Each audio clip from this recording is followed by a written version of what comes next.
السلام علیکم ورحمۃ اللہ وبرکاتہ۔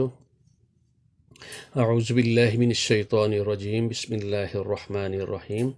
جس شخص کے اوپر قرض ہو اور اس کو یہ دعا پڑھنی چاہیے، محمد رسول اللہ صلی اللہ علیہ وسلم نے فرمایا، اللہم اکفنی بحلالک عن حرامک واغننی بفضلک عمن سواک۔ پھر سنیں یہ تلفظ، اس کو اچھے طریقے سے ادا کرنے کی کوشش کی جائے۔ اللہم اکفنی بحلالک عن حرامک واغننی بفضلک عمن سواک۔